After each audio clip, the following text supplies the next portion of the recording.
Irmãos, é com grande alegria e prazer de estar aqui hoje, na presença desse Deus maravilhoso e lindo, de falar sobre um tema muito importante, que para mim me causou muito impacto, e até hoje também retrata esse impacto na minha vida. O tema dessa pregação é das trevas para a luz. Toda criança, geralmente, ela é curiosa. Toda criança, ela busca conhecimentos, quer aprender coisas novas. E eu, quando eu era criança, um pouco do meu testemunho, eu era um menino um pouco diferente. Eu era um pouco mais isolado, eu gostava muito de ler, e gostava muito da palavra conhecimento. Gostava de conhecer coisas sobre novas culturas, sobre outras coisas, novos universos. Mesmo uma criança de 9 anos de idade. Uma ocasião, eu venho de uma família de... Meu pai era comerciante, tínhamos uma casa do norte, e meu pai foi convidado para ir num sítio próximo a São Miguel Paulista. E minha mãe não pôde ir. Ela estava meio doente, adoentada, e meu pai me levou, e levou meu irmão também para ir. Era um sítio de um amigo dele, chamado Jordão. E nós chegamos nesse sítio, as pessoas todas reunidas, tomando suas bebidas, algumas crianças. E o que me chamou a atenção nesta casa é que havia 2 irmãos, um menino e uma menina, já adolescentes, irmãos mesmo, e que se abraçavam, se beijavam, e os pais nem sequer falavam alguma coisa, deixavam eles agirem de uma maneira como se fossem namorados. Isso me chamou muita atenção, mesmo criança, porque eu pensei, falei, como é que pode acontecer isso? Mas a família, parece-me que era uma família mais liberal nesse aspecto. Era noite, era um sítio até relativamente grande, e tinha uma plantação pequenininha de milho perto desse sítio. E eu me lembro que eu, sempre como fui curioso, eu vi uma espécie de uma casa, tipo um estábulo de madeira que estava no fundo dessa plantação. E era noite, eu peguei e fui até esse lugar. Estava tudo escuro, a porta semi-aberta.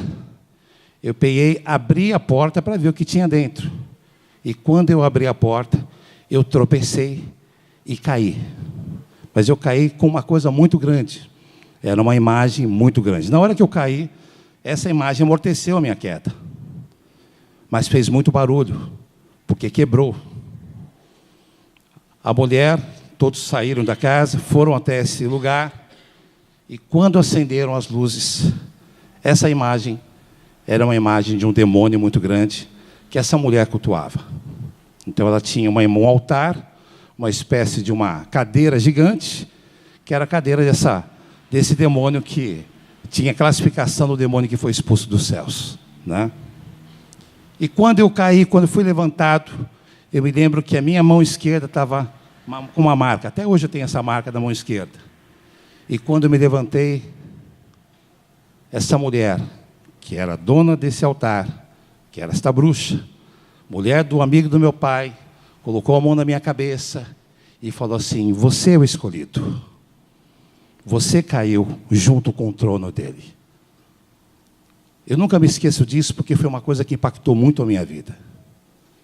Nesse dia, quando eu voltei para casa, passou-se o tempo, meu pai preocupado comigo, porque estava saindo um pouco de sangue, fizemos como posso falar? Exatamente. E saímos de lá e fomos embora para casa. Eu me lembro que nessa noite, eu não consegui dormir. Eu fiquei olhando perto da minha cama e falando assim, eu sabia que aquilo não era do bem, eu sabia que aquilo era do mal. Uma criança sabe, ainda mais com a imagem com tridentes. E eu fiquei pensando, o que está acontecendo? O que aconteceu? Nessa noite eu não consegui dormir. No decorrer da minha trajetória, todos os dias, sempre acontecia alguma coisa diferente sobre a minha vida. Eu comecei a me interessar mais por ciências ocultas. Eu comecei a estudar mais ciências ocultas. E quando eu comecei a estudar mais sobre ciências ocultas, quanto mais você estuda, quanto mais você busca, mais intimidade você tem. Essa é a grande realidade. Uma vez a Vilma, nunca me esqueço, uma vez ela pregou e ela falou uma coisa que me chamou muita atenção. falou assim que há pessoas que contam alguns testemunhos sobre, por exemplo, ex-satanistas, ex-demonólatras, mas que esquecem de falar prioritariamente que a glória vem do nosso Senhor Jesus. Porque eu experimentei isso, e quanto mais eu buscava, mais eu conhecia. Fiz parte da Ordem dos Templários, resumidamente, estudei magia negra, estudei Cabala, ciência dos hebreus, estudei Urubá, estudei a base do candomblé, estudei tudo. Mas eu me tornei um perito nesses assuntos. Estudei quiromancia, quirologia, eu me tornei, através de uma determinada ordem, um bruxo. Estudei muito para isso, eu me lembro que eu me dedicava muito, e comecei até a atender algumas pessoas sobre isso. A minha vida era denominada, eu respeitava a Deus na minha concepção, eu não desprezava, mas a minha vida era voltada para o inimigo. Eu compreendia que o inimigo, ele estava mais comigo do que Deus comigo. Porque não tive uma orientação sobre pais, sobre mãe, o que era certo, o que era errado. Eu sempre fui muito fechado. E quanto mais eu me envolvia com o mal, eu percebi que eu tinha que fazer um altar de adoração a ele. E comecei a fazer um altar de adoração. Irmãos, eu cheguei a cultuar 45 demônios. Todos os dias eu me lembro que eu trocava. Eu trocava vinho, trocava as bebidas. E eu me lembro muito que, é claro, quanto maior você busca, quanto mais você conhece, maior intimidade você tem. E nessa maior intimidade que você tem, é que o inimigo trabalha no engano. Aquilo que você está fazendo, você acha que não é errado. Você acha que é normal, você acha que é comum, que é correto. O pecado passa a não ser tão ruim assim, passa a não ser tão pecado assim. Por quê? Se Deus criou Lúcifer, se Lúcifer era um querubim da guarda, se Lúcifer, ele que fazia o altar de adoração ao nosso Senhor, ou seja, ele coordenava os anjos e fazia o altar de adoração, ou seja, Deus nos céus, há uma hierarquia tão grande e tão linda, que até nisso existe. Os anjos, os querubins, os arcanjos, os serafins. E eu ficava pensando, não é tão mal assim. Não é tão mal assim como as pessoas falam. Irmãos, eu fiz parte de uma metodologia chamada Irmandade. Nós éramos em 7, porque 7 simboliza a perfeição. E o inimigo é o maior imitador de Jesus. Ele sempre quer imitar, mas faz as coisas ao contrário. E eu me lembro que nós estudávamos, fazíamos alguns rituais. Eu me lembro que o grão-mestre dessa ordem da Irmandade, uma vez chegou para nós e falou assim: haverá um tempo no Brasil que haverá muitas igrejas, que o Brasil se tornará uma nação evangélica muito grande, mas a hipocrisia e os satanistas vão entrar nos templos e muitas pessoas vão ser desencaminhadas do caminho da verdade. Irmãos, eu conheci bispos, eu conheci apóstolos, pastores, que eram maçons, estavam nas suas igrejas, mas por trás faziam outras coisas. E quanto mais eu conhecia isso, mais eu me afastava e falava assim, isso realmente é pura hipocrisia. Pelo menos desse outro lado, eles falam e falam, somos assim mesmo e acabou. A Bíblia fala muitas vezes que os filhos das trevas são mais prudentes, de uma certa maneira, do que os filhos da luz, porque quando uma pessoa da treva determina fazer uma coisa, ela faz para manter os seus vícios, para manter as suas concupiscências. E nós que somos de Cristo, muitas vezes reclamamos de tudo, passamos a mão na nossa própria cabeça e achamos que não somos capazes de realizar o que nós temos que realizar.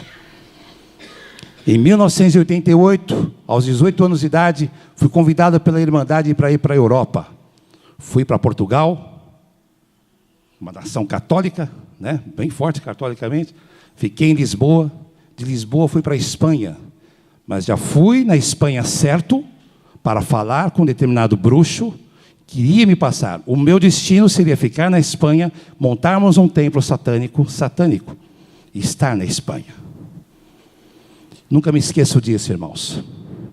Indo para a casa de um cônsul, eu e um amigo, que fazia parte da mesma ordem, nós passamos perto de um trem. E as casas eram casas relativamente abandonadas. Sabe aquelas casas que ficam uma distante da outra? eram mansões, e era uma rua muito escura, nunca me esqueço disso. Quando eu passei por estas casas, para até chegar no destino certo, no endereço correto, 5 cães saíram de um mato, de um matagal, e vieram na nossa direção. 5 cães selvagens vieram na nossa direção. Aquilo para nós simbolizava que realmente o inimigo ele estava perto da gente. Olha só como é que era o relacionamento. Porém, vamos entrar para o caminho mais gostoso e tranquilo.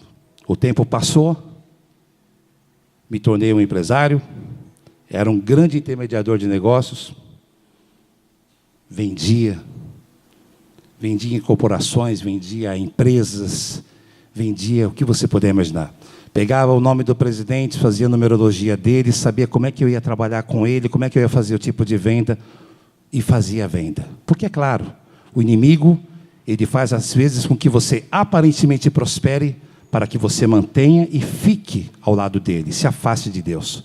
Só que eu nunca me esqueço de uma coisa, irmãos.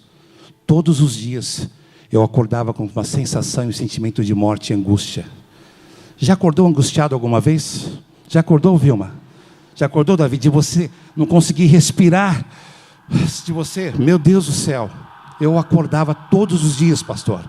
Todos os dias, Maurício, Paulo, meu filho, Diego, pastora, todos os dias eu acordava com um sentimento de morte. Porque eu sabia que esse caminho que eu estava não ia ter voltas. Meu relacionamento era muito grande com ele. Não ia ter voltas. Eu não ia ser pai, eu não ia ter uma família. Eu tinha muitas mulheres, mas eu nunca ia ter uma família. Nunca ia ter um filho. E é claro que o vazio ia vir na minha alma. Passou-se o tempo, muitas coisas acontecendo, e é claro, aparentemente no início é simples, depois ele vai mostrar a face dele e vai falar para você quem ele realmente é. Aquele aparente amigo é traiçoeiro, é tenebroso, e se aparece do seu lado já brincando com você, te dando sustos, e os sonhos que eu tinha eram sonhos de morte. Eu me lembro uma vez, irmãos, que eu sonhei que eu tinha ido para o inferno, e no inferno tinha algumas moradas diferenciadas.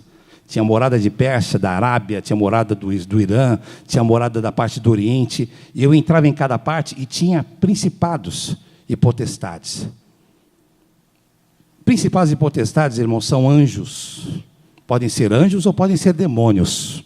A Bíblia fala sobre os principados e potestades em Efésios 6, como sendo seres espirituais de uma alta hierarquia, capazes de causar desequilíbrio mundial, territorial. O inferno é muito organizado. Isso faz com que nós, como servos de Deus, filhos de Deus, sejamos mais organizados e tenhamos mais hierarquia. A única maneira que realmente a gente sempre soube que nunca poderia pegar um cristão, era se esse cristão era cheio de adoração, de oração, porque quando os grãos-mestres tentavam fazer alguma coisa contra determinada pessoa, eles mesmos falavam, não conseguimos fazer, há um exército de anjos ao redor e não tem como entrar. Quanto maior a comunhão, maior é o relacionamento. Eu aprendi isso. Eu tinha relacionamento com o mal. Meu irmão não está aqui esta noite, mas meu irmão vai vir aqui um dia, ele vai falar para vocês. Ele ia na minha casa sexta-feira, quando eu dormia lá, e quando eu conversava, fazia um ritual para conversar com as almas, ele saía do quarto porque ele via as almas entrando e conversando comigo. Isso para mim era normal. Eu conheci o mal. Conheci como funciona a parte espiritual, a guerra espiritual, como é o trabalhar dos principados, dos espíritos territoriais, e o principal, o pior de todos eles, que é a fortaleza. A fortaleza é o demônio que se aloja da mente. É aquele que o cara, por exemplo, ele está no ministério muitos e muitos anos, mas ele não conseguiu parar de fumar, por exemplo. Ele não conseguiu parar de beber, ou ele não conseguiu parar de fazer outras coisas. Por quê? Porque para ele, o ato de pedir perdão e voltar é fácil. Isso é uma fortaleza.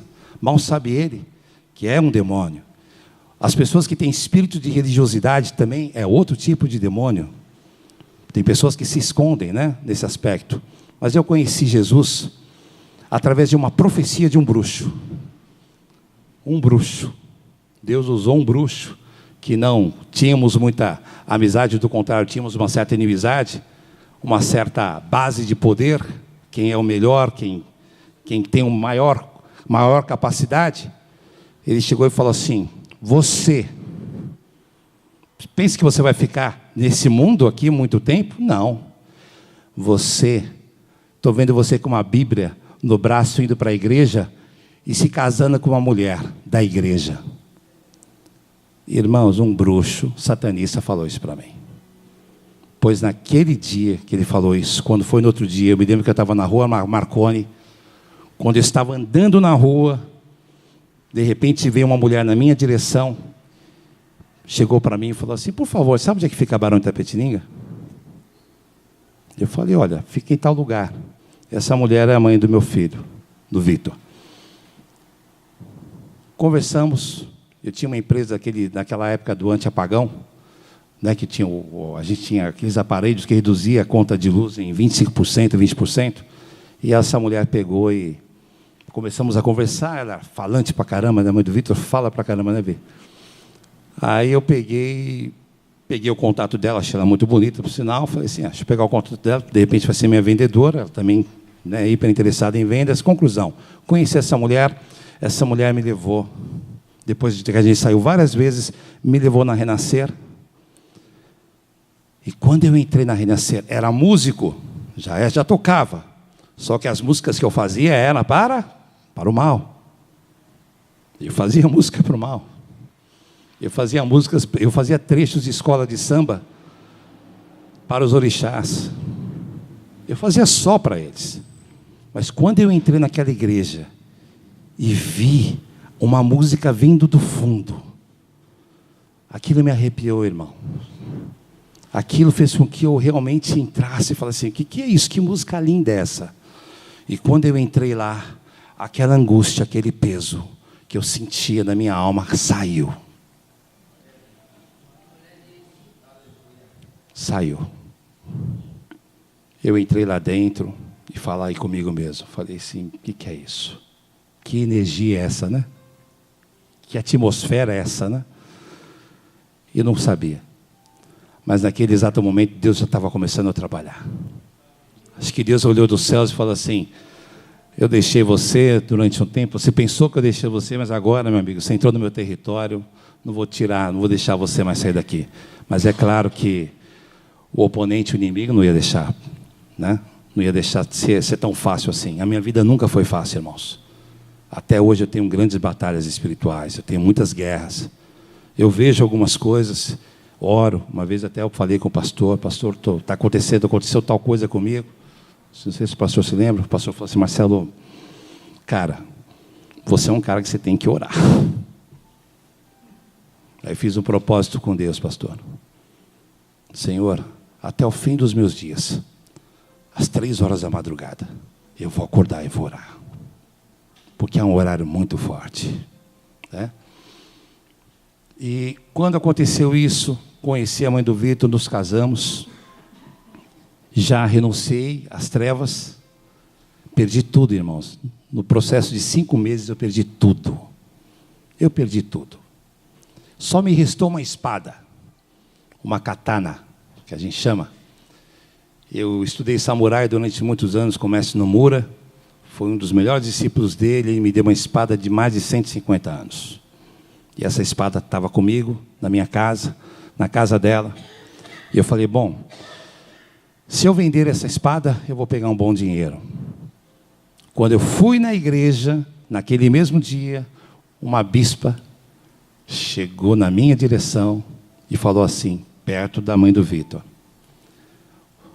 o senhor falou para você uma coisa. Eu olhei e falei: o que foi?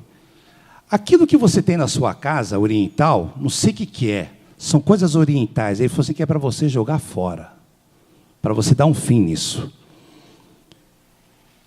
Irmãos, aquilo que eu mais amava, que eu mais gostava, eu tinha que renunciar, dar um fim. Não tinha que ter elo, não tinha que ter ligação mais. O que eu ia fazer com aquilo? Eu ia derreter, eu ia fazer o quê? Eu tinha espada, tinha shurikens, tinha armas brancas, tinha uma pancada de coisa. Pois nós pegamos tudo. Deus falou, né? A mulher não sabia, né? Eu não é? Nós pegamos tudo, fomos num determinado lugar no monte da Menonita e enterramos lá. Colocamos lá enterrado. E começou a trajetória. O que eu estou querendo falar para vocês, começando rapidamente o tema, não vou prolongar muito, é que é possível ter comunhão com Deus. É possível mesmo, irmãos. Quando nós temos comunhão com Deus, quando nós buscamos Ele, quando nós oramos, quando nós conversamos com Ele, quando nós colocamos nossos problemas, nossas dificuldades, como nós falamos todos os dias, Senhor, entra na minha casa, entra aqui, mexe com toda essa estrutura, como diz a música, o Senhor, Ele entra. Quando você começa a ter intimidade com Deus, o Senhor vai ter intimidade com você. A própria palavra de Deus fala que Jesus, Ele bate na porta, para ver se você autoriza Ele para entrar, porque se você não autorizar, Ele não vai entrar. Não é verdade? Não vai entrar. Não tem jeito, Ele não entra. Então, quando você está em comunhão com Deus, mas quando você, nessa comunhão com Deus, no meio dos deslizes, você começa a andar nas trevas, você começa a mentir, você começa a fazer o que as trevas determinarem o que você faça, aí você dá uma coisa chamada legalidade do inimigo. Aí você entrou na brecha e o inimigo entra na sua vida aos poucos, porque ele tem todo o tempo do mundo. A palavra fala, se vocês prestarem atenção, quando ele estava no deserto, com fome, né? Ele era 100% homem e 100% Deus. E quando Satanás ele veio, e foi lá, tentando, né, fazer com que ele saísse daquele propósito. A palavra fala que Satanás ele ficou, saiu, depois voltou de novo. Existe um mundo paralelo que nós não somos capazes de ver. Mas quando começamos a ter comunhão com Deus, temos uma palavra chamada discernimento do Espírito.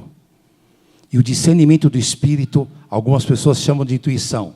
Mas o discernimento do Espírito é que faz com que você, só olhando, você discerne o que é o certo, o que é errado, o que é o bem, o que é mal. Há muitos homens de Deus que falam a palavra de Deus.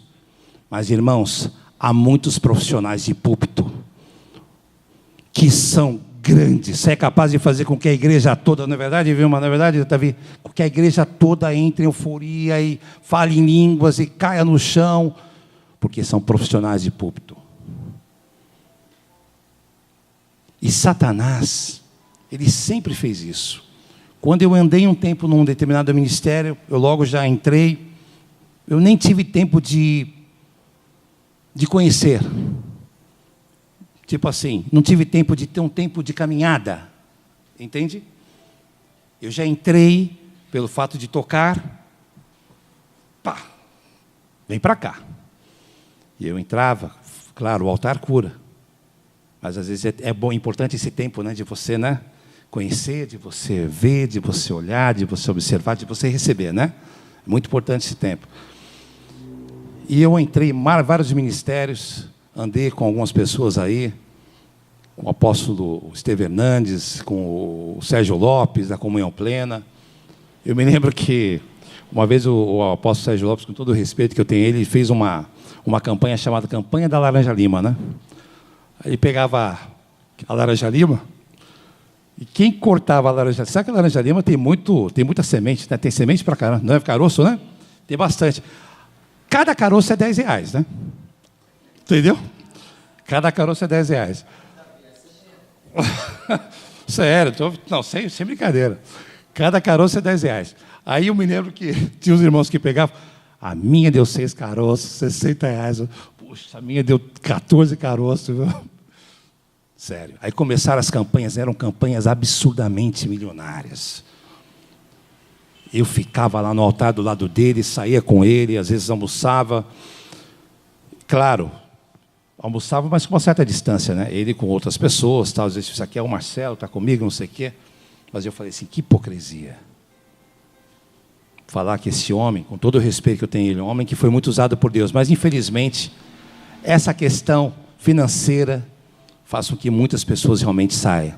Aí eu aprendi que o nome de Jesus Cristo é uma franquia milionária realmente. Não é verdade? Infelizmente. Irmãos, eu estou aqui na Deus é Palavra, às vezes, quando o pastor fala sobre ofertas, eu vou ser sincero com vocês, não vou mentir. Vilma, Davi, todos, eu fico parado, né? Eu falo assim, meu Deus do céu, o pastor ele fala sobre dízimos e ofertas de uma maneira tão assim, olha, agora é a hora de dízimos e ofertas, normais. Mas será que não vai ler uma palavra, Malaquias, né? Será que não vai? Vamos colocar um louvor específico. Acho legal até você colocar um louvor para isso, porque dizimar, ofertar é uma coisa maravilhosa, né? É uma dádiva de Deus. Mas eu percebi que nesse ministério, é um ministério completamente desprendido disso. Até se fizesse campanhas, muitas outras coisas, de repente, podia atrair multidões, muitas pessoas, faziam marketing, né, direcionado para algumas coisas, não é verdade, pastor? Oi? O Davi é bom? Beleza. Mas o que eu acho é o seguinte, a comunidade em si é uma coisa que Deus ama. A comunidade é estarmos uns com os outros. Se a palavra de Deus fala que se ama o teu próximo como a ti mesmo, é que Deus, ele gosta dessa unidade. E Satanás odeia essa unidade. Aí Satanás, ele entra na igreja, quando vê uma brechinha, já quer entrar e fala assim, eu vou pegar aquele irmão, aquela irmã, e vou fazer com que provoque intrigas, fofoca, e uma série de coisas. E a palavra fala que Deus abomina qualquer tipo de intriga numa igreja. Às vezes a gente, sem querer, às vezes fala. Normal, a gente é ser humano, fala mesmo, não é verdade? Mas Deus, ele é um Deus de comunhão. E é essa comunhão que eu quero falar sobre essa noite. Essa unidade com Deus é que nos faz com que realmente tenhamos um foco, tenhamos uma unidade, uma única básica, uma única fé, um só batismo. Porque em Colossenses, por exemplo, a palavra fala que Jesus, ele despojou os principados e potestades quando ele veio em sacrifício. Ou seja, Jesus se sacrificou por nós para tirar de Satanás a legalidade que ele tinha sobre as nossas vidas naquela época. Se Jesus não fizesse isso, nós ainda seríamos de Satanás. Satanás teria legalidade sobre as nossas vidas. Mas depois que Jesus veio e deu a sua vida por nós, o Espírito Santo do Senhor, ele veio também. Ele estava já no meio de nós. Ser cristão realmente não é fácil. É difícil, é muito difícil. Mas se nós termos esse elo, essa base, se nós acreditarmos que nós podemos realmente passar e podemos chegar no alvo, nós vamos chegar no alvo que é Cristo. Eu queria convidar os irmãos a abrir a sua Bíblia em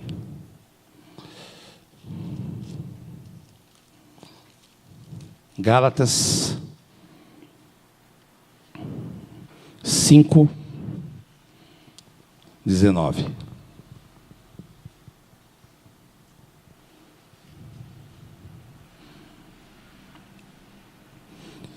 Gálatas 5:19.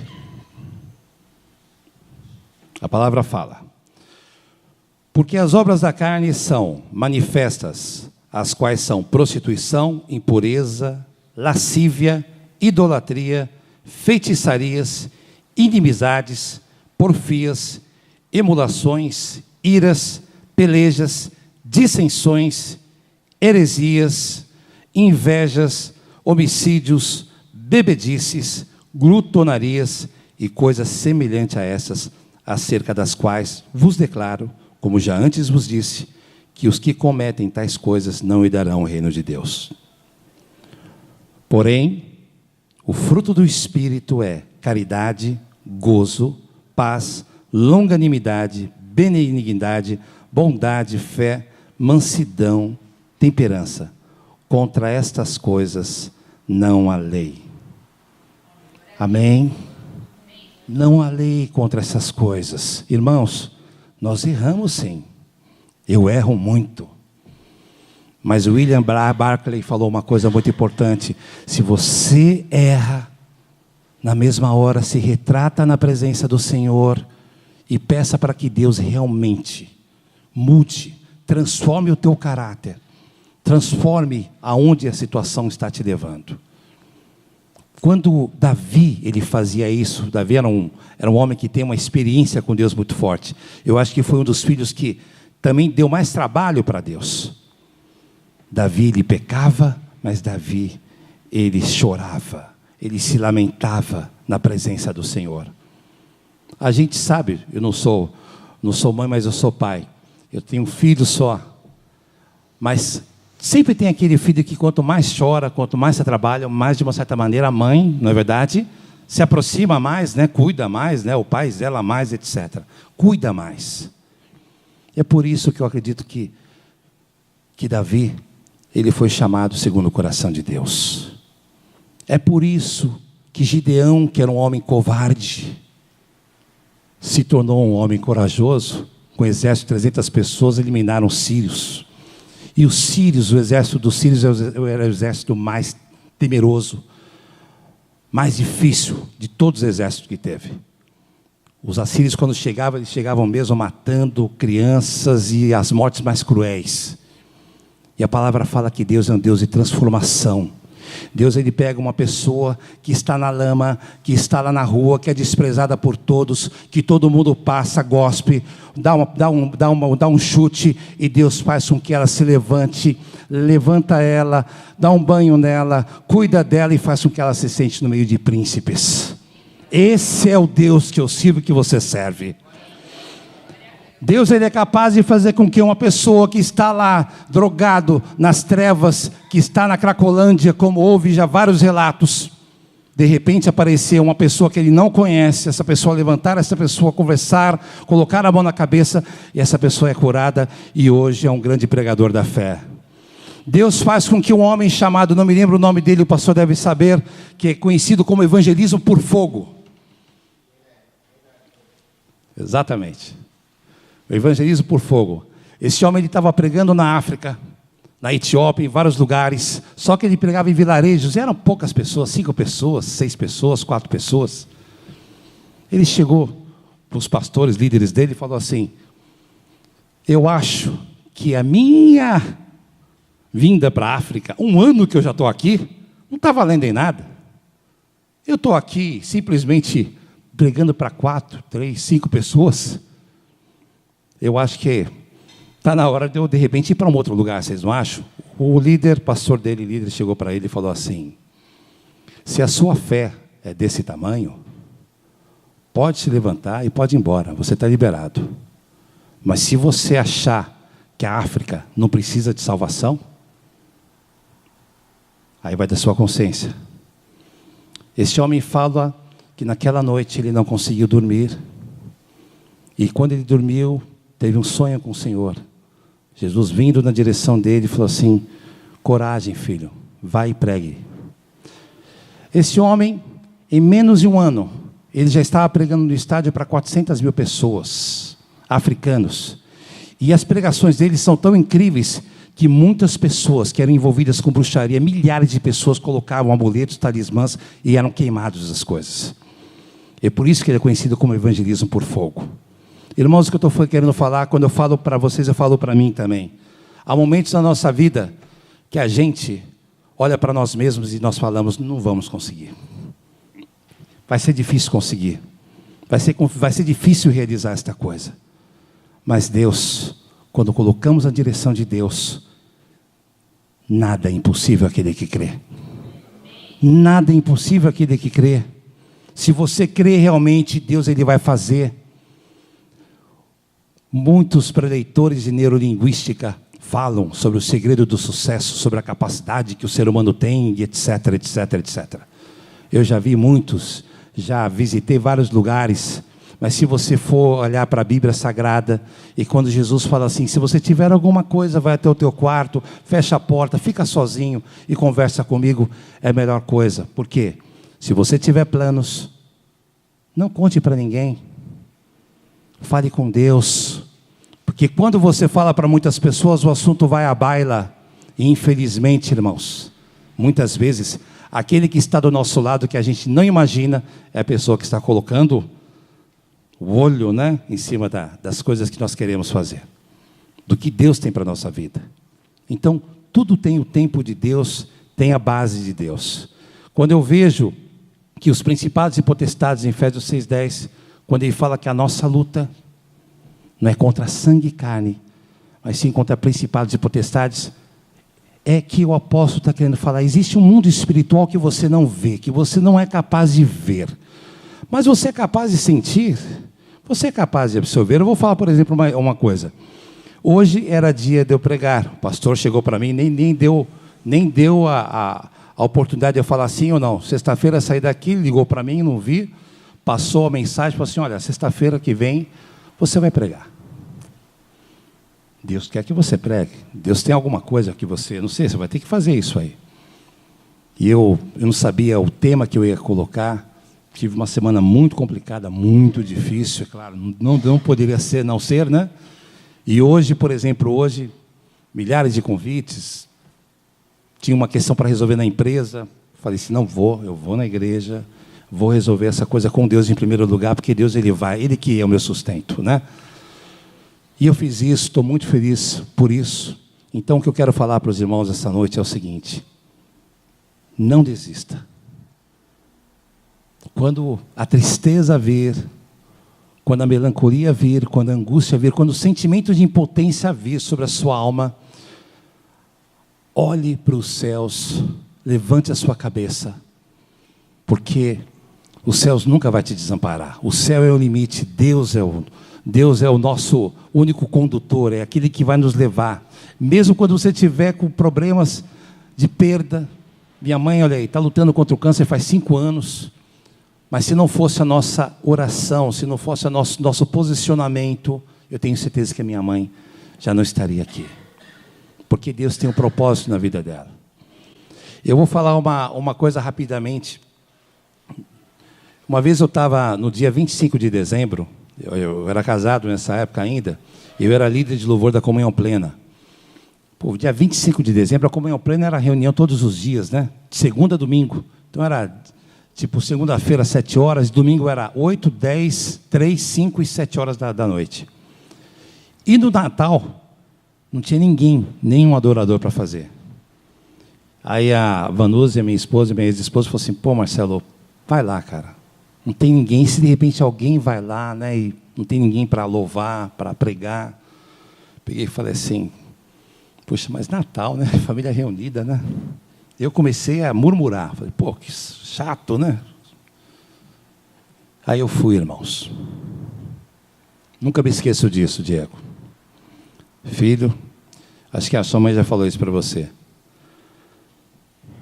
Eu entrei, tinha a pastora, uma grande amiga minha, a Alete, e tinha uma outra menina que estava fazendo louvor, e a igreja estava vazia, irmão, só tinha 2 pessoas só. E eu lá no altar murmurando, falando assim, pensando comigo, puxa vida, né? Saí da minha casa, olha só, encardido, né? Tem outro nome para isso. Chegou uma mulher,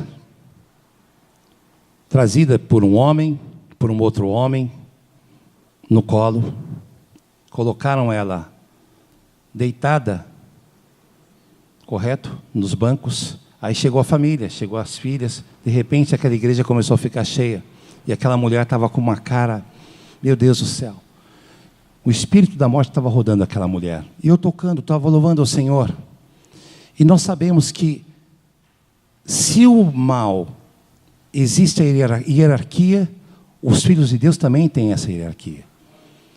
Eu estava louvando e de repente eu vi, irmãos, com todo respeito ao Senhor, Deus é prova disso, eu vi uma bola de fogo, ela estava deitada dessa parte, eu vi uma bola de fogo nessa parte aqui dela, uma bola de fogo. Eu olhei para a pastora Alete e falei assim: pastora, interceda por mim, que eu vou entrar em guerra espiritual agora.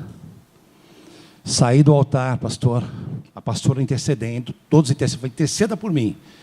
Fui naquela mulher, onde eu vi aquela bola de fogo e coloquei a minha mão. Falei e comecei a profetizar: Senhor, tira esse tumor em nome do Senhor Jesus, para a honra e glória do teu santo nome. Aí Deus já foi falando: faz com que toda a família coloque a mão aí e que o marido dela peça perdão. Irmãos, eu escutei assim: faça com que o marido dela coloque a mão e peça perdão em toda a família. Aí eu na hora eu falei: todo mundo vai, que se essa família da senhora, tu vem aqui todo mundo. Coisa louca, irmãos, coisa louca. Ele fez isso, começou a chorar. Voltei, acabei o louvor. Fui para casa. Isso era um domingo. Quando foi na segunda-feira, tinha culto. Era o culto dos profetas, né? O reteté, né? Culto dos profetas. É. Eu sei que, olha, era interessante. Aí, quem apareceu no culto dos profetas, andando? Essa senhora. Essa senhora chegou aparecendo andando.